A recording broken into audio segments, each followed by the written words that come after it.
오늘은 삼중 축복이라는 것과 십자가의 신학이라는 것을 가지고 말씀을 드리도록 하겠습니다. 간단하게는 십자가의 신학을 믿고 살아가는 사람에게는 축복이 없는가라는 질문이 있습니다.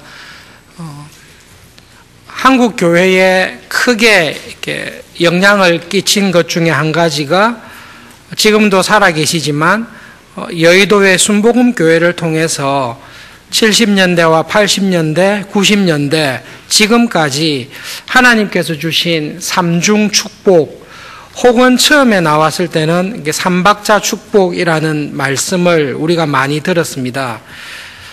삼박자 축복이 한국 교회의 큰 동력이 되었고, 지금도 은연중에 우리는 하나님을 믿는 것은 복 받는 것이라고 믿습니다. 예수님 하나님께서 우리를 골탕 먹이거나 심판하시기 위해서 구원하신 것이 아니라 우리에게 은혜와 복을 주시기 위해서 구원하셨다라는 것을 믿습니다. 그래서 십자가의 신학을 말씀을 드리다가 결국은 이 부분에 대해서는 한번 정리를 해야 될 필요가 있다라고 생각을 하게 됐습니다. 사실은 좀 쉽지는 않습니다. 한 사람에 대해서 평가를 할 때에 객관적으로 그 사람이 이야기한 것을 다 보고 평가를 하는 것이 정당합니다. 근데 설교하신 게 너무 많아요. 다 읽을 수가 없잖아요. 그렇다고 해서 앞뒤 문맥을 다 떼고 소개를 하고 비판을 하는 것은, 그것은 신앙인을 떠나서 올바른 태도는 아닙니다. 어쨌든 할 수 있는 범위 내에서 목사님께서 특별히 삼중 축복에 대해서 말씀하신 설교문들을 인터넷을 통해서 원문을 쭉 구입해서 읽고, 그 목사님께서 설교하실 때 삼중 축복을 말씀하실 때 핵심적으로 하셨던 구절이 오늘 읽었던 요한 3서 2절에 있는 말씀입니다. 설교 제목을 내 영혼이 잘됨 같이 범사에 잘되고 강건하기를 간구하노라, 이 설교를 하셨고, 그리고 다른 2003년도에 삼중 축복에 관한 말씀을 하셨습니다. 그래서 오늘 3대 재앙과 삼중 축복이라고 2003년 11월 달에 주일 설교를 하셨는데요. 삼중 축복의 근거 구절이 되는 요한 3서에 있는 말씀을 먼저 살펴보겠습니다. 그리고 난 다음에 삼중 축복이 무엇인지 살펴보도록 하겠습니다. 마지막으로 삼중 축복을 십자가의 신학이라는 예수님의 복음에 근거해서 이 삼중 축복에 관한 가르침을 어떻게 이해하는 것이 올바를까, 그 부분에 대해서 세 부분으로 나누어서 말씀드리겠습니다. 먼저 이렇게 기억하시면 좋을 게, 요한 3서에 관해서 사도 요한이 말했던 말씀을 전하겠습니다.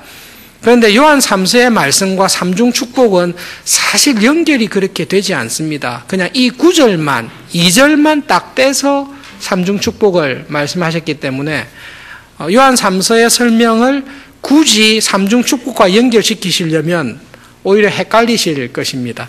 그러나 요한 3서가 무슨 말씀을 하시는지는 먼저 봐야 되기 때문에 요한 3서의 말씀을 간략하게 전하겠습니다.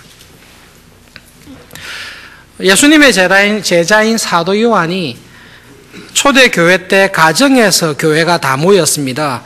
그 가정에 모인 교회의 책임자, 장로 중에 한 사람인 가이오에게 일이 있어서 편지한 것이 요한 3서입니다.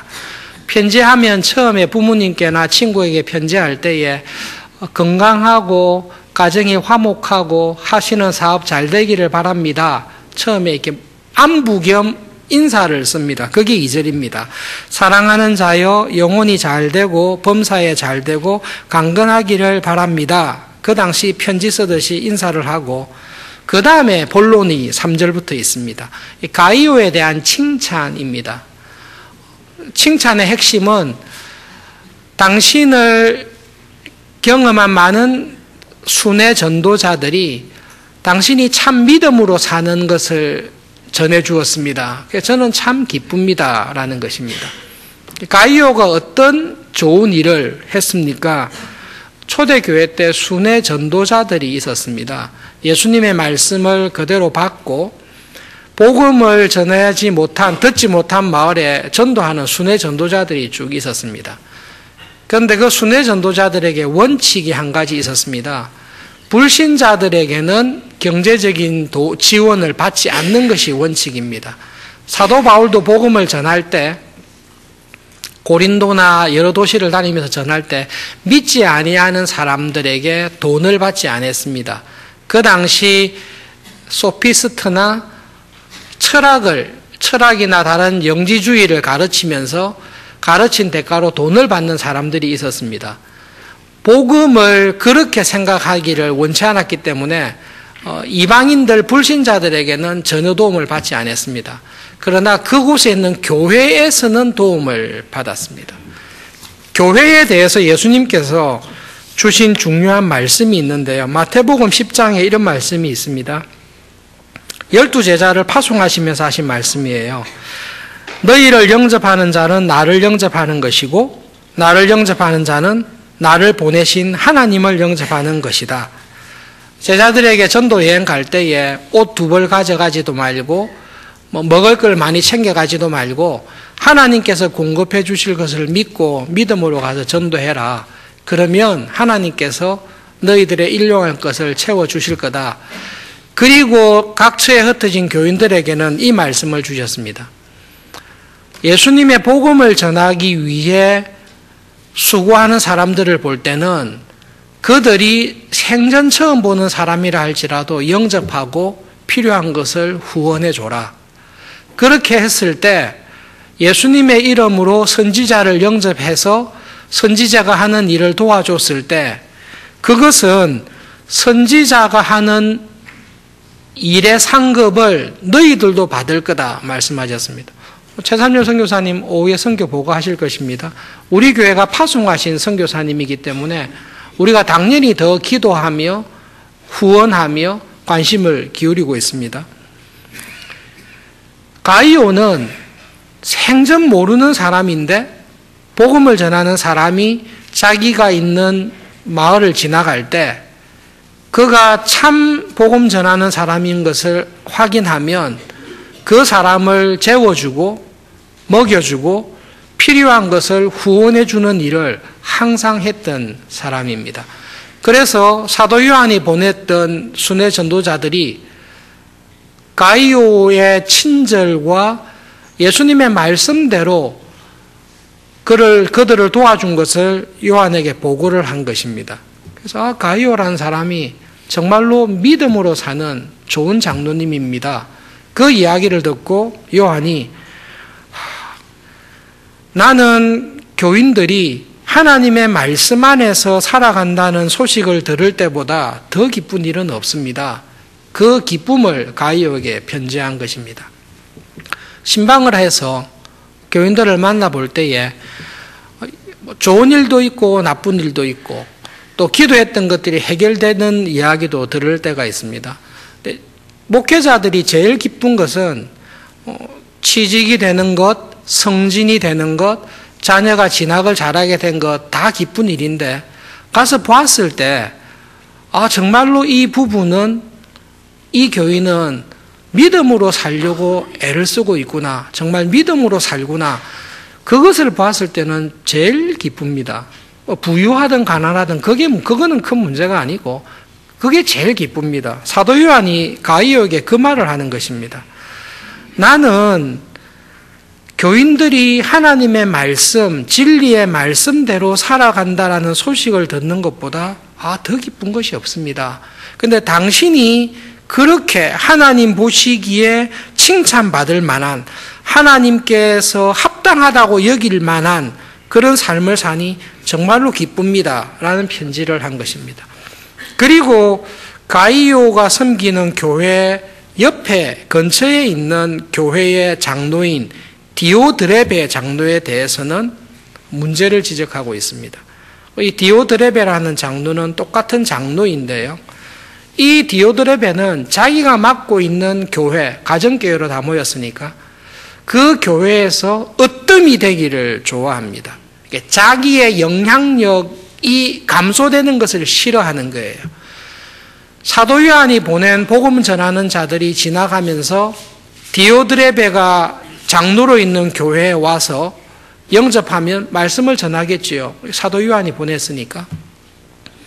말씀을 전하면 그 말씀이 하나님의 진리의 말씀이니까 교인들이 은혜를 받고 사도 요한이 보낸 순회 전도자들을 더 좋아하게 되면 그 교회의 장로인 디오드레베의 영향력이 감소될 위험이 있습니다. 디오드레베가 그걸 싫어하는 거예요. 그래서 제목이, 별명이 그래요. 으뜸되기를 좋아하는 디오드레베 장로는 가이오와 전혀 다른 일을 하고 있습니다. 세 가지 나쁜 일을 하는데요. 사도 요한에 대해서 비방합니다. 사도 요한이 가르치는 것, 사도 요한이 어떤 말씀을 지시하는 것을 싫어하고 요한을 비방합니다. 요한만 비방하는 게 아니라 요한을 통해 말씀하시는 교회의 머리 되신 예수님의 말씀에 대해서도 디오드레베는 싫어하고 비방합니다. 그게 디오드레베가 당하고 있는 큰 문제입니다. 두 번째로는 순회 전도자들이 왔을 때 예수님의 말씀대로 당연히 영접하고 복음 전도에 필요한 것을 후원해 줘야 되는데 디오드레베는 영접하지를 않습니다. 정말로 도와줘야 되고 후원해 줘야 될 순회 전도자들인데 맞아들이지를 않고 친절 베푸는 것을 거절합니다.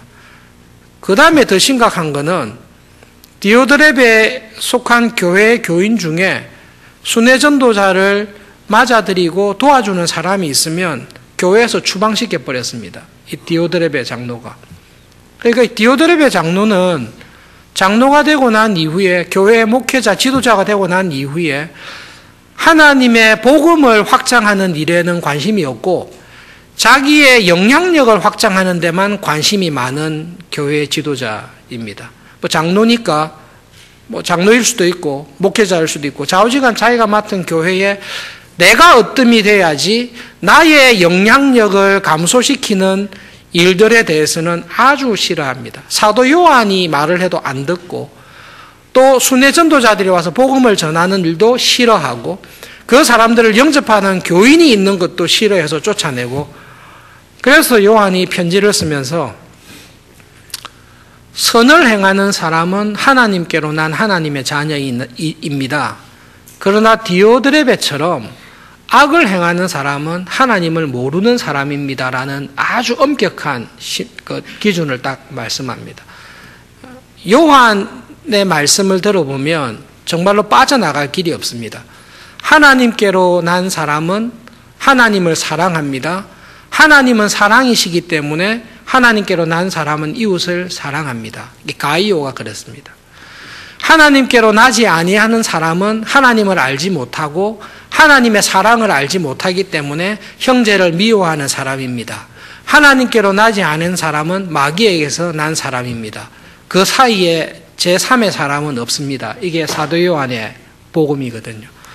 그래서 요한은 가이오에게 편지하면서 디오드레베는 내가 가서 이야기를 하겠다. 당신은 믿음 안에서 참 잘 살고 있으니 기쁘다. 당신의 영혼이 잘 되고 범사에 강건하고 형통하기를 바란다. 그것이 요한 3서입니다. 두 번째로 여의도 순복음교회에서 오랫동안 목회하셨던 그 목사님께서 요한 3서 2절의 말씀을 가지고 삼중 축복에 관해서 말씀을 하셨습니다. 그래서 삼박자 축복 혹은 삼중 축복이라는 것이 무엇인지를 그 목사님의 설교문을 통해서 정리한 것을 말씀드리겠습니다. 결론적으로 말씀드리면 삼중 축복이 이단적인 가르침입니까? 그렇지 않습니다. 삼중 축복이 잘못된 가르침입니까?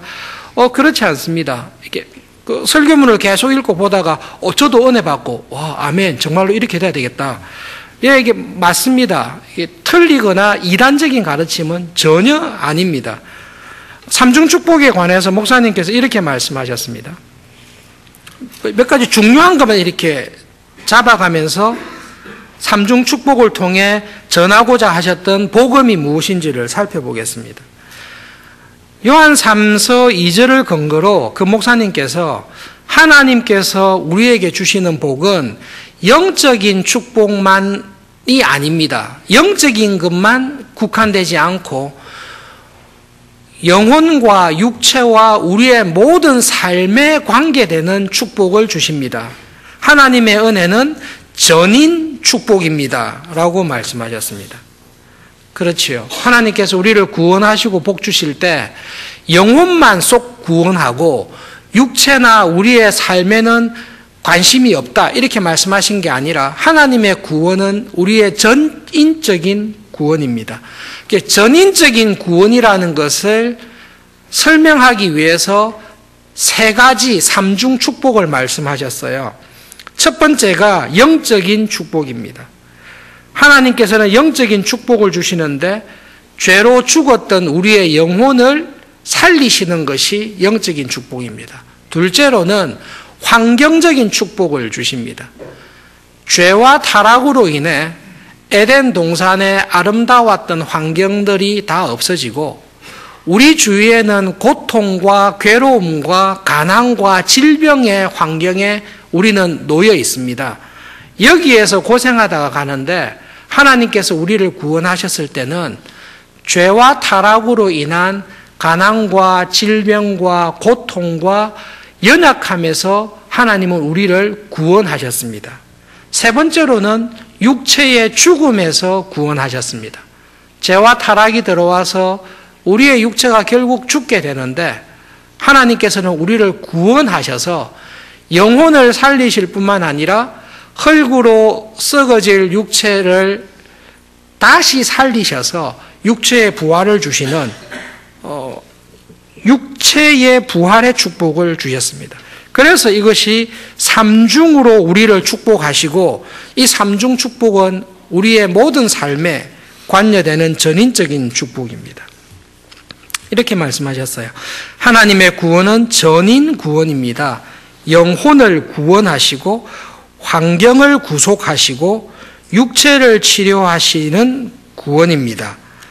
그 결과 영혼이 잘되고 범사에 잘되며 강건하고 생명을 얻되 풍성하게 얻는 것이 우리에게 주신 하나님의 구원입니다.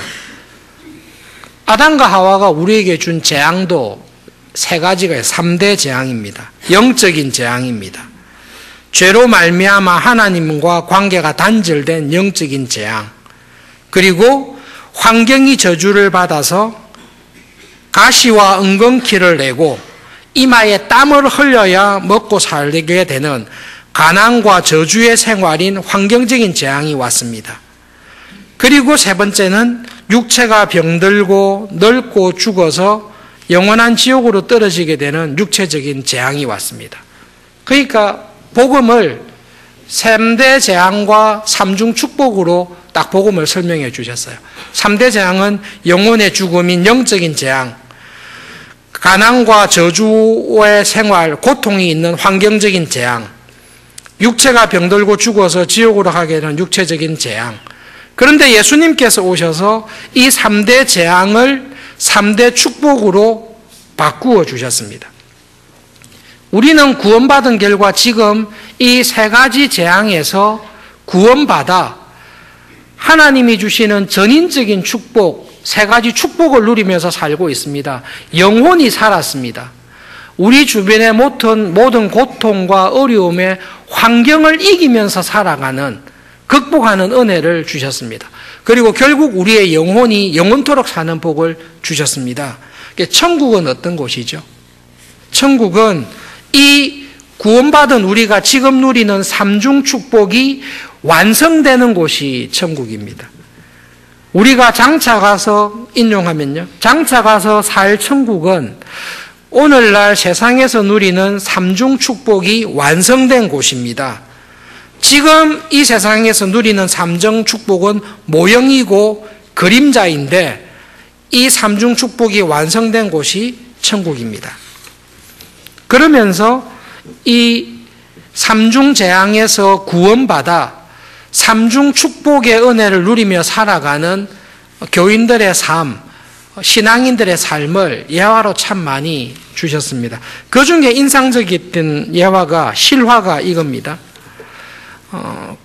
1992년도에 그 교회 구로 교구의 구역장으로 섬기셨던 강명숙 집사님을 설교 시간에 예를 드셨어요. 92년도에 구로구의 구역장으로 임명받았습니다. 아무런 능력이 없어서요. 그래서 이 집사님께서 매일 1시간씩 기도를 했습니다. 하나님, 저를 통해서 하나님께서 주시는 이 구원의 은혜가 저에게도 이루어질 뿐만 아니라 이 지역에 이루어지도록 해 주십시오. 기도를 했습니다. 처음에 구역장 맡았을 때 구역원이 6명이었습니다. 하루에 1시간씩 계속 기도하며 아파트를 방문하면서 전도지를 준 결과 6명이었던 구역원이 30세대가 됐습니다. 30가정이 이 집사님이 맡는 구역으로 회개하여 돌아왔습니다. 그 은혜를 경험하고 난 다음에 집사님께서 기도 시간을 더 늘렸어요. 하루에 2시간씩 간절히 기도했습니다. 그러자 이렇게 30세대가 한 교구인데 구로구 일대에 이런 교구가 이 집사님의 기도로 인해 여러 구역이 생겼습니다. 그러니까 교회가 엄청나게 부흥하게 된 거죠. 어중간한 교회 한 개가 생길 정도로 부흥하게 됐습니다. 그런데 이 집사님께서 2시간씩 기도하며 복음을 전하고 애를 썼을 때 어떤 일이 있었는가 하면 천식으로 고생하던 딸이 있었습니다. 고치지 못하던 천식으로 고생하는 딸이 천식에서 완전히 치유가 됐습니다. 기적이 일어났습니다. 그리고 이 집사님의 친정어머니와 시어머니께서 척추관 협착증으로 고생을 오랫동안 하고 있었는데 이것도 하나님의 기적적인 은혜로 시어머니와 친정어머니가 이 척추관 협착증 병에서 완전히 그냥 치료가 됐습니다. 그리고 집사님께서 이렇게 하나님의 나라와 교회를 헌신하여 살아가다 보니 하나님께서 복을 주셔서 물질적으로도 이 가정이 일어서게 되었습니다. 교회에 있었던 이 실화를 실제 있었던 예를 딱 드시면서 이것이 예수님을 믿고 구원받은 우리에게 주시는 하나님의 구원의 축복이 이렇게 전인적으로 온다는 것을 증거해 주셨습니다. 3가지 축복이 다 왔잖아요. 영혼이 구원을 받았습니다.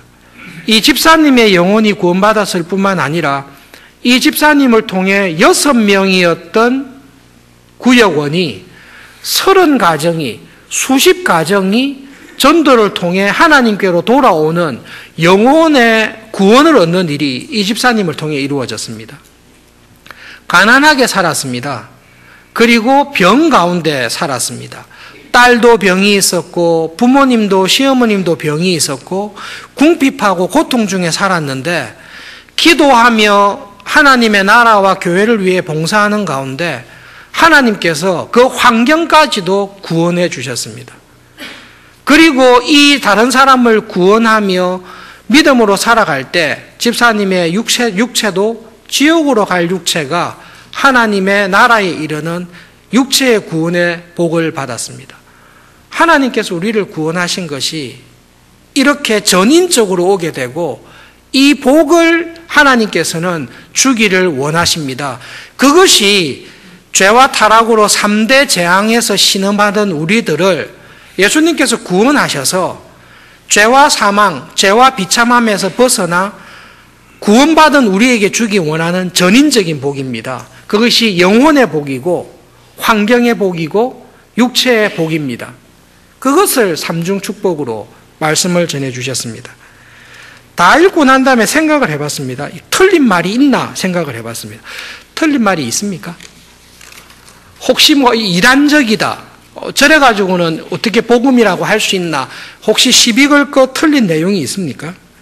질문을 한 가지씩 해보았습니다. 하나님의 축복은 전인 축복이다. 맞는 말인가 틀린 말인가? 맞는 말씀이죠. 하나님께서 우리를 영혼만 구원하는 게 아니라 우리의 전 삶을 구원하시니까. 우리에게 온 재앙은 삼중으로 왔다. 그렇죠. 영혼만 분리된 것이 아니라 환경도 하나님의 저주를 받았고 우리의 육체도 지옥으로 갈 수밖에 없었는데, 멸명할 수밖에 없었는데, 이거 하나님께서 죄로 인한 재앙이 삼중으로 왔구나. 죄로 인한 재앙이 삼중으로 왔으니까 그 죄에서 구원하는 하나님의 구원의 은혜도 삼중 축복으로 왔다. 당연히 맞는 말씀이죠. 그리고 천국은 삼중 축복이 완성된 곳이다. 맞는 말씀이죠. 틀린 게 전혀 없습니다. 그래서 이 말씀을 듣는 교인의 입장에서 생각할 때에 이 말씀을 오랫동안 이렇게 복음을 들었던 교인들에는 틀이 생깁니다. 구원이 무엇인지에 대한 틀이 생깁니다. 그 틀은 두 가지입니다.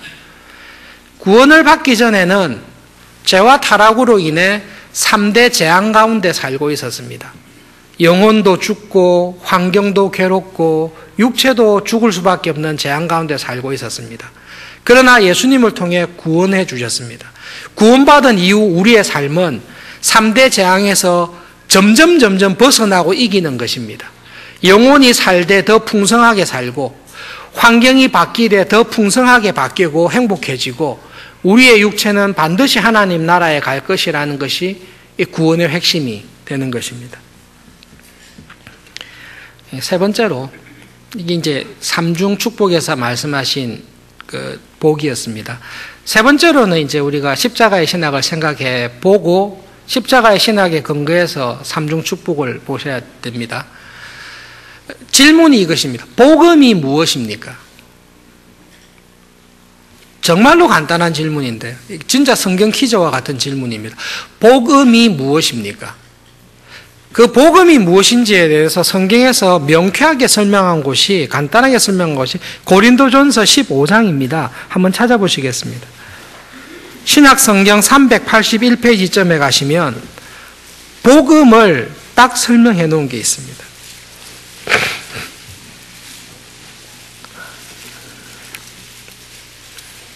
고린도전서 15장 1절부터 4절까지 한 절씩 교독하시겠습니다.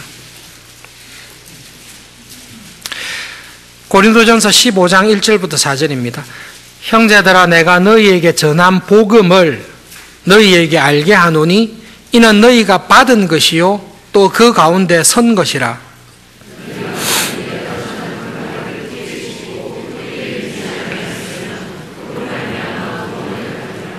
내가 받은 것을 먼저 너희에게 전하였노니 이는 성경대로 그리스도께서 우리 죄를 위하여 죽으시고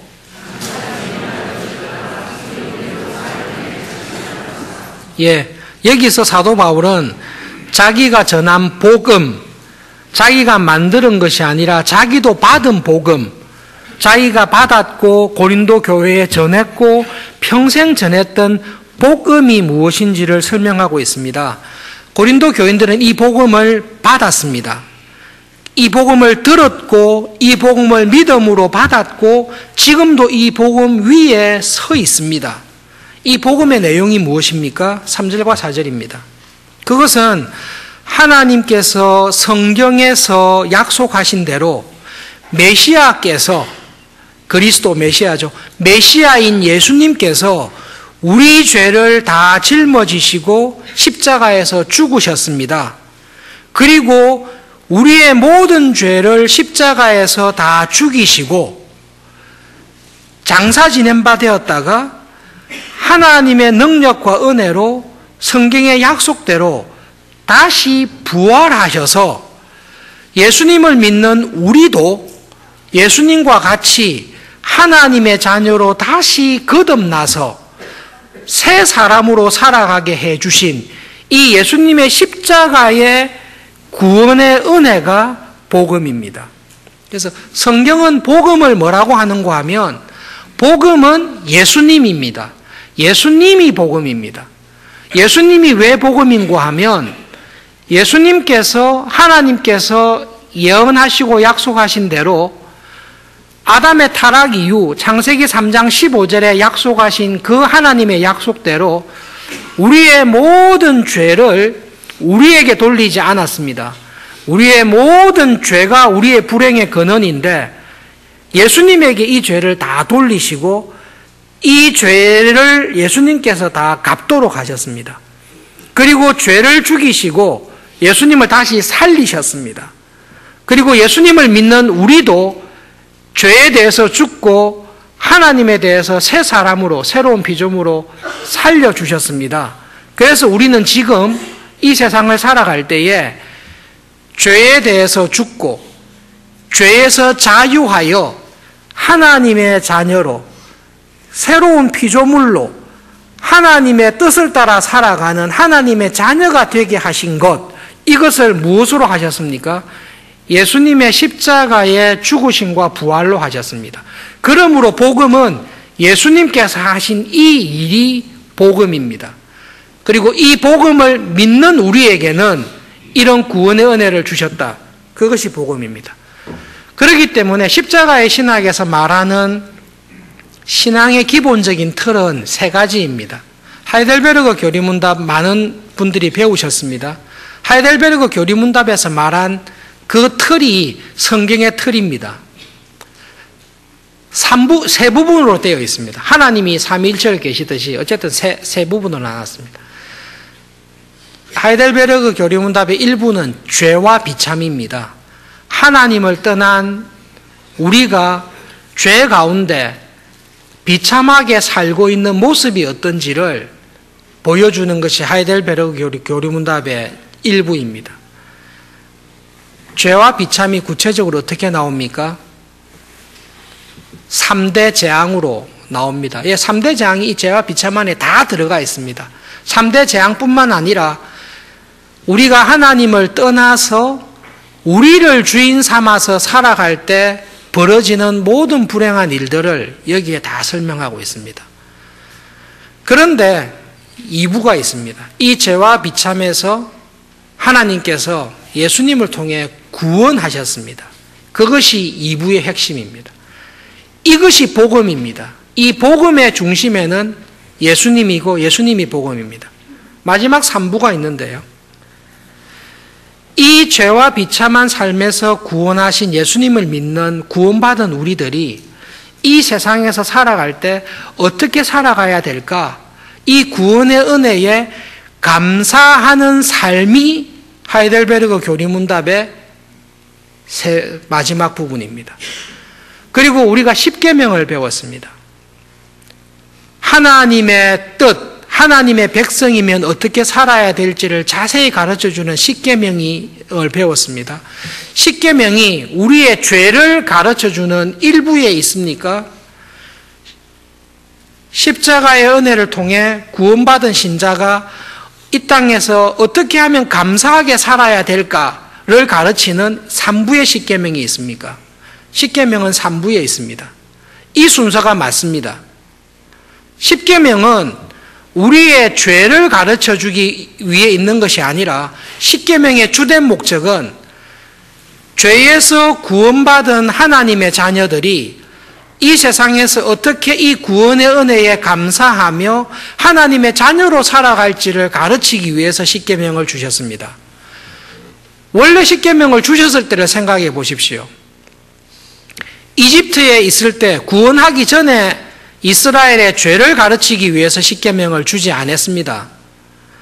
이집트 종살이 하는 데서 구원하시고 시내산에 데리고 와서 자기 백성 삼으시고 자기 백성된 이스라엘 백성에게 너희들이 이 소망 없는 노예 생활에서 구원의 은혜를 받아 하나님의 자녀가 되었으니 이 은혜에 감사하며 하나님께 구별된 거룩한 백성으로 이 세상 사람들과 구별되는 하나님의 백성으로 어떻게 살아야 될지를 가르쳐 준 것이 십계명입니다. 그래서 이 십계명을 자세히 배우다 보면 제일 먼저 보이는 게 죄가 보입니다. 아, 하나님의 자녀는 이렇게 살아서는 안 되는데 이 죄가 보이는데 이 죄가 우리 속에 여전히 들어와 있습니다. 그래서 십자가의 신학이 가르치는 틀은 세 가지입니다. 죄와 비참한 삶, 복음이신 예수님의 십자가, 이 구원받은 우리가 어떻게 살아야 될 것인가, 신자로서의 감사하는 삶이 십자가의 신앙입니다. 비교를 해보겠습니다. 삼중 축복을 생각하며 살아가는 교인들은 그 설교 말씀을 계속해서 듣고 그 말씀을 따라 살면 이런 생각을 자연스럽게 하게 됩니다. 그렇지, 내가 3대 재앙에서 구원받아 삼중 축복을 하나님께서 주시는데 이 삼중 축복을 계속 누리면서 살아야 되겠구나. 삼중 축복을 누리기 위해서는 어디서 벗어나야 되죠? 죄와 환경적인 재앙이나 불행이나 질병이나 연약함이나 가난함에서 벗어나야 됩니다. 왜냐하면 질병이나 가난함이나 고통이나 여러 가지 연약함은 재앙에 들어가 있기 때문에 그렇습니다. 아까 이야기한 집사님처럼 목사님의 말씀을 듣고 그렇지, 하나님께서는 나에게 삼중 축복을 주기 원하시고 그 축복을 온전히 더 풍성하게 누리는 것이 구원받은 신자의 삶이니까 그 삼중 축복을 풍성하게 누리기 위해서 믿음 생활을 열심히 합니다. 열심히 한 결과 실제로 그런 기적들이 일어납니다. 그래서 구원의 틀을 재앙에서 벗어나 하나님의 삼중 축복을 누린다고 생각하는 사람은 신앙생활을 하면 할수록 그 사람의 삶 속에는 재앙이 없어집니다. 가난함이 없어져야 됩니다. 연약함이 없어지게 되어 있습니다. 그리고 성령 충만하면 할수록 요한 3서의 말씀대로 성령 충만하면 할수록 내 영혼이 잘됨 같이 범사의 모든 일이 잘 풀리고 육신도 강건하게 살다가 그 사람은 이 세상에 살고 있지만 세상의 고통과 질병과 아픔에서 점점 없어져서 성령 충만하고 믿음이 가장 충만한 교인을 보면 가장 행복하고 성공하고 번영하면서 살아가는 교인이 하나님의 삼중 축복, 구원의 은혜를 온전히 누린 교인으로 등장하게 됩니다. 그렇게 되면 우려사항인데요. 그렇게 되면 그 교회에서 신앙생활을 가장 잘하는 사람은 어떤 사람이 되어야 됩니까? 당연히 그림이 그려지게 되어 있습니다. 그런 사람이 가장 신앙이 좋은 성령 충만한 사람이 되게 되어 있습니다. 빌립보서 마지막으로 찾아보겠습니다. 빌립보서 4장 신약성경 322페이지입니다. 십자가의 신학을 가장 잘 보여주는 사람이 여기에 있습니다. 빌립보서 4장 10절부터 13절까지 한 절씩 교독하겠습니다. 내가 주 안에서 크게 기뻐함은 너희가 나를 생각하던 것이 이제 다시 싹이 나미니 너희가 또한 이를 위하여 생각은 하였으나 기회가 없었느니라.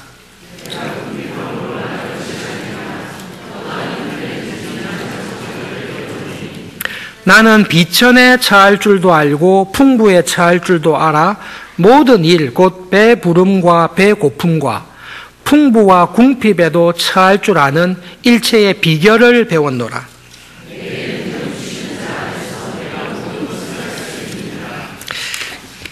빌립보서 4장 13절은 80년도에 굉장히 유행했던 구절입니다. 내게 능력 주시는 자 안에서 내가 모든 것을 할 수 있느니라. 그러니 하나님의 구원의 은혜를 받은 우리는 삼중 재앙에서 벗어나 삼중 축복으로 갈 수 있는 능력 주시는 자 안에서 이 모든 것을 내가 삼중 축복으로 바꿀 수 있습니다. 이렇게 해도 충분히 쓰일 수 있습니다. 십자가의 신학을 살았던 사도 바울이 고백하는 것입니다. 근데 사도 바울의 삶을 보면 삼중 축복하고는 좀 많이 안 맞습니다. 불행하게도 가장 믿음과 성령 충만하게 살았던 사도 바울의 삶을 보면 삼중 축복의 삶하고는 상당히 거리가 좀 멉니다. 사도 바울이 빌립보서를 썼을 때는 1차, 2차, 3차 전도여행을 다 마쳤을 때입니다.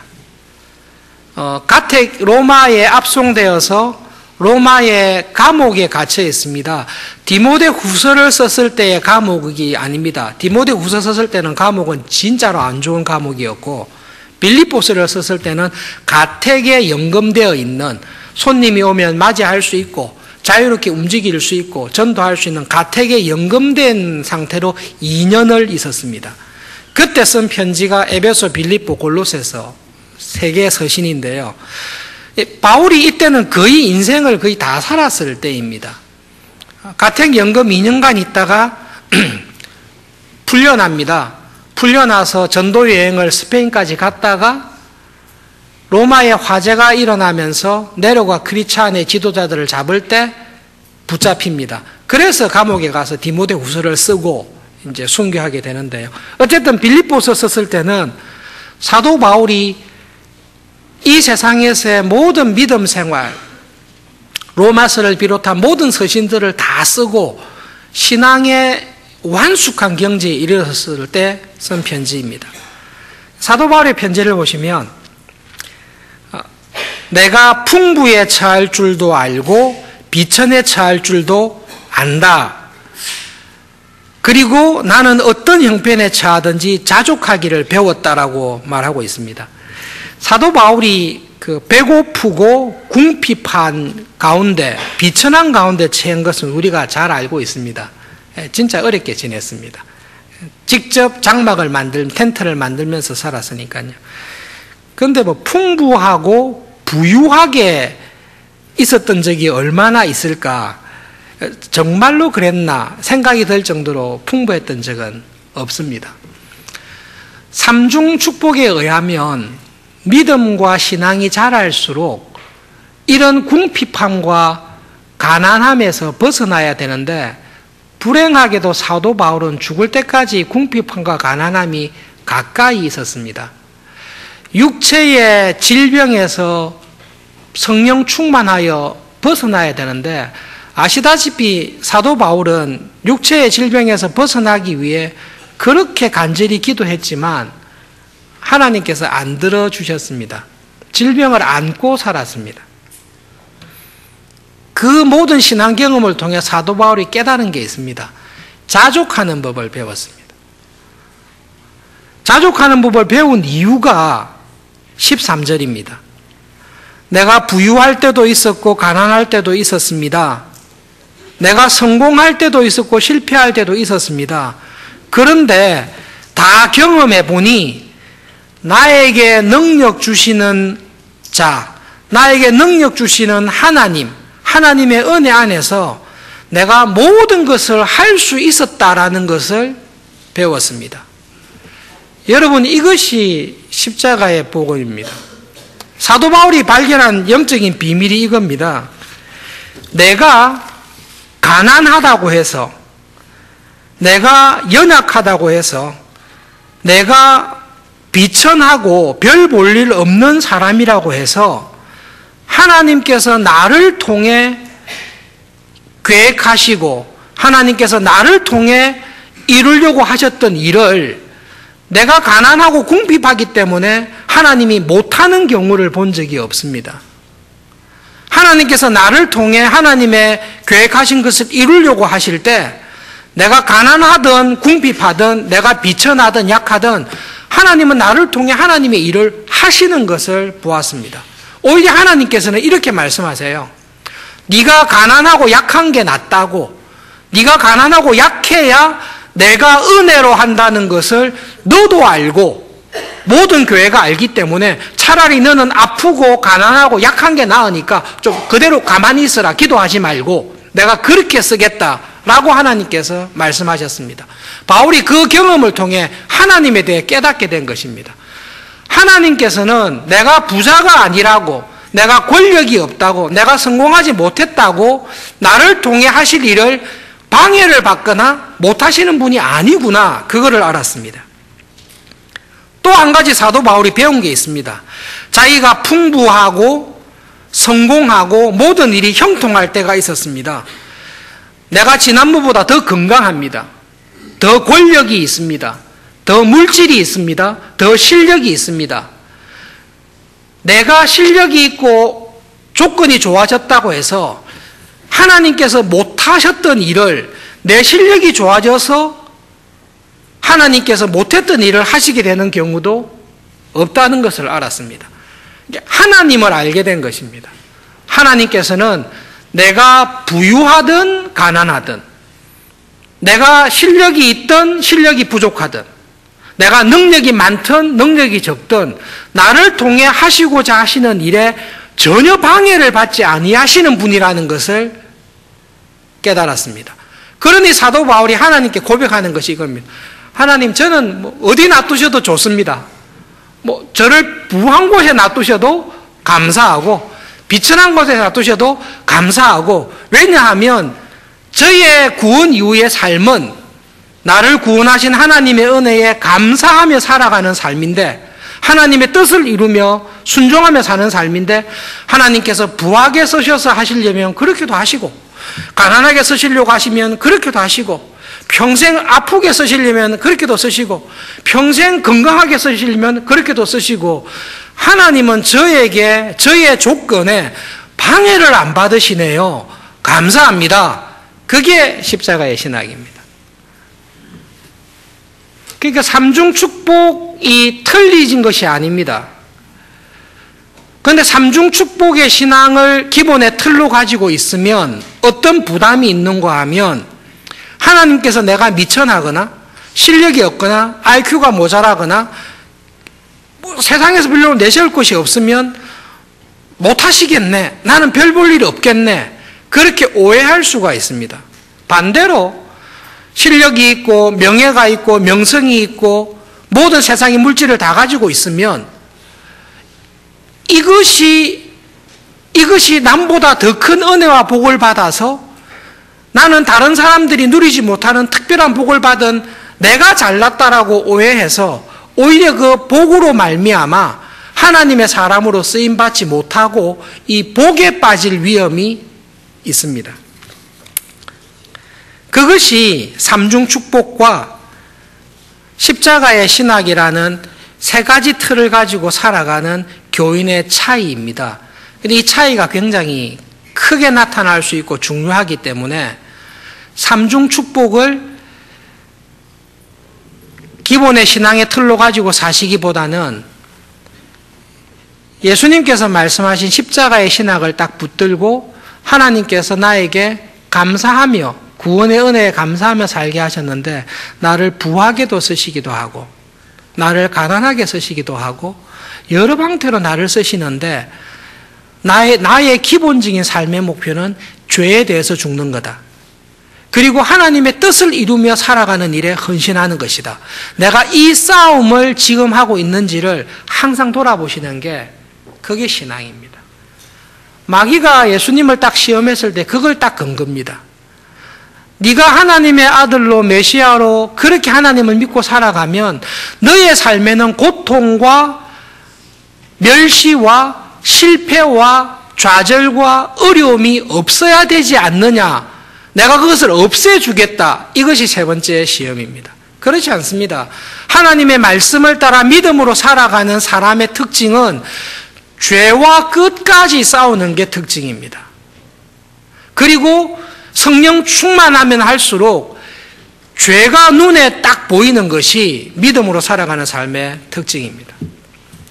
결론적으로 여러분, 하이델베르그 교리문답 10계명을 배우실 때 마지막에 이 질문을 했습니다. 10계명을 다 배우면 하나님의 말씀대로 순종하며 살 수 있습니까? 없습니다.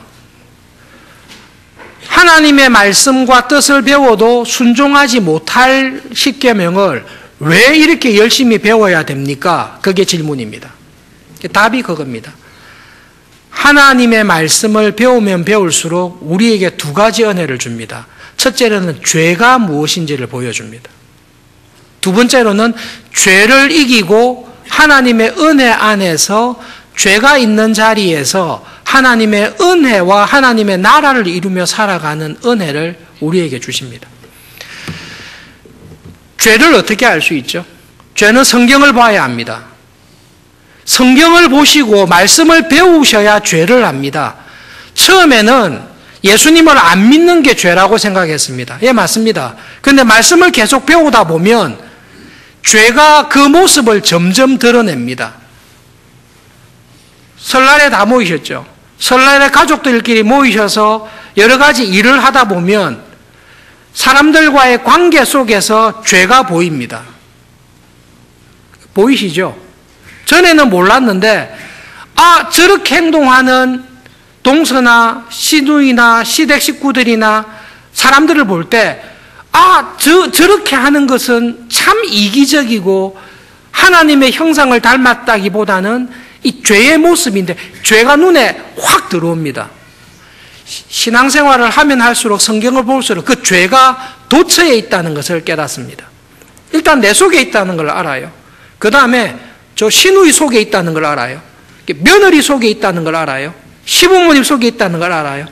동서들 사이에 죄가 깔려 있다는 걸 알아요. 성경을 배우다 보니 직장생활 하니까 직장의 구조 속에 이 죄가 교묘하게 왕창 들어와 있다는 것을 알고 있습니다. 십계명을 배우면 배울수록 죄라는 것이 문화의 옷을 입고 우리를 굉장히 공격한다는 것을 알 수 있습니다. 대학부 담당 교육자나 청년부 담당 교육자님들과 함께 이야기할 때 제일 심각하게 생각하는 게 문화로 들어와 있는 죄입니다. 결혼을 앞두고 교제하는, 우리 둘이 결혼하기로 했어. 부모님과 상견례도 끝났어. 우리는 결혼 날짜를 잡았을 거야. 그렇게 교제하는 청춘 남녀들 사이에 혼전 성관계를 쉽게 가집니다. 왜 쉽게 가지죠? 결혼 전에 임신한 아이는 혼수라고 생각하는 문화가 들어와 있습니다. 그 문화가 들어와 있으니 우리가 서로 사랑하고 결혼하기로 약속했으니 하나님께서 간음하지 말지니라는 말씀은 상관없다. 그건 하나님 말씀이고 이건 우리 문화다. 이 가겠다라는 게 들어와 있어요. 교회 다니는 교인들도 쉽게 혼전 성관계를 가집니다. 그리고 이야기해요. 문화예요. 목사님이 몰라서 그래요. 예, 저는 몰라요. 그런데 하나님의 법은 알아요. 하나님의 말씀을 배우면 죄라는 것이 교묘하게 들어와서 하나님의 자녀답게 구원의 은혜를 받은 하나님의 자녀가 그 은혜를 주신 하나님의 자녀답게 살아가는 일을 방해하는 것이 깊게 들어와 있다는 것을 쉽게 알 수 있습니다. 그래서 성경을 배우셔야 됩니다. 그리고 그 죄를 보여주시는 하나님께서는 그 죄를 이기고 죄가 있는 자리에 하나님의 뜻이 이루어지는 믿음으로 살아갈 수 있는 힘을, 말씀을 의지하는 신자에게 주십니다. 그러니까 십자가를 지는 것은 간단합니다. 말씀을 통해 죄를 알았습니다. 그 죄에 대해서 죄를 따라 살려고 하는 나를 부인하고 나를 죽이는 것입니다. 그리고 새로운 피조물로 거듭난 하나님의 자녀의 형상대로 살려고 하는 새 사람을 계속 키워주는 것입니다. 그렇게 할 때에 하나님의 나라가 내 삶 속에, 우리가 있는 이 사회 속에 하나님의 나라가 이루어지는 것이고, 그 하나님의 나라가 저렇겠구나, 천국에서 볼 예수님의 재림으로 이루어질 하나님의 나라가 어디서 찾을까라고 물었더니, 저 사람은 그런 사람 같아. 저 가정은 하나님의 뜻이 이루어지는 가정인 것 같아. 저 교회를 보니 이 세상에 있지만 이 세상에 속한 교회가 아니라 하나님의 나라를 보여주는 교회구나. 그것이 십자가의 은혜를 통해 구원받은 신자가 감사하면서 살아갈 때 하나님께서 주신 우리의 영원한 사명입니다. 이 사명을 가지고 살아가실 때 하나님께서 삼중 축복으로도 쓰시기도 하고 삼중 재앙으로도 쓰시기도 하고 여러 가지 형태로 쓰시는데 사실은 어떤 방식으로 쓰시든지 저는 별로 관심이 없습니다. 나는 비천에 처할 줄도 알고 풍부에 처할 줄도 아는데 하나님께서 다 알아서 하십니다. 저는 자족합니다. 이게 타협합니다가 아니라 자족합니다. 자족하는 가운데 바울은 무엇에 힘씁니까? 저를 통해 하나님의 나라와 뜻을 이루어 주십시오. 죄를 이기게 해주시고 죄가 있는 자리에 하나님의 은혜와 사랑을 전하는 하나님의 아들, 하나님의 딸, 화평케 하고 하나님의 나라를 증거하는 구별된 사람으로 살아가는 일에 저를 써주시고 저에게 주신 모든 축복을 그 일을 하는데 저를 써주십시오. 이게 십자가의 신앙입니다. 이 믿음을 가지고 주님께서 부르시는 날까지 살아가실 수 있기를 바랍니다. 말씀을 기억하며 함께 기도하겠습니다. 사도 바울의 말씀을 기억하면서 기도하겠습니다.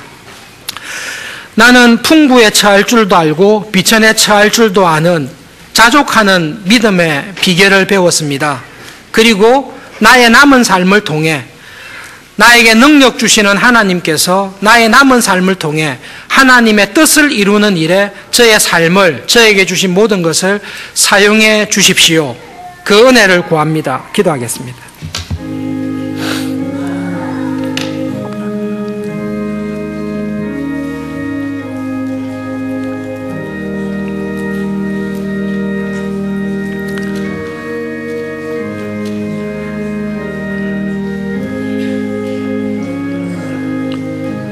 하나님 아버지, 말씀을 들은 저희들에게 사도 바울이 고백한 것처럼 내가 풍부에 처할 줄도 알고 비천에 처할 줄도 아는 일체의 비결을 배웠다.